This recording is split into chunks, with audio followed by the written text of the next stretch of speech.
আগামী 24 ঘন্টায় রাজধানী সহ সারা দেশের তাপমাত্রা আরও কমবে বলে জানিয়েছে আবহাওয়া অধিদপ্তর।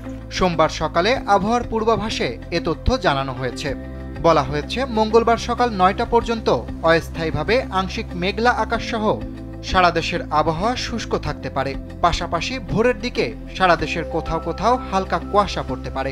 এছাড়া সারা দেশের রাত ও দিনের তাপমাত্রা সামান্য কমতে পারে। আবহাওয়া অফিসের তথ্য মতে দক্ষিণ আন্দামান সাগর ও তৎসংলগ্ন এলাকায় অবস্থানরত সুস্পষ্ট লঘুচাপটি একই এলাকায় অবস্থান করছে। স্যান্ডেলিনা সো, রূপচর্চায় আভিজাত্য।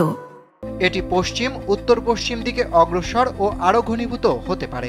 আগামী 24 ঘন্টার মধ্যে দক্ষিণ পশ্চিম বঙ্গোপসাগর ও তৎসংলগ্ন শ্রীলঙ্কা উপকূলীয় এলাকায় আরেকটি লঘুচাপ সৃষ্টি হতে পারে। উপমহাদেশীয় উচ্চচাপ বলয়ের বর্ধিত অংশ পশ্চিমবঙ্গ এবং তৎসংলগ্ন এলাকায় অবস্থান করছে বলেও জানিয়েছে আবহাওয়া অফিস।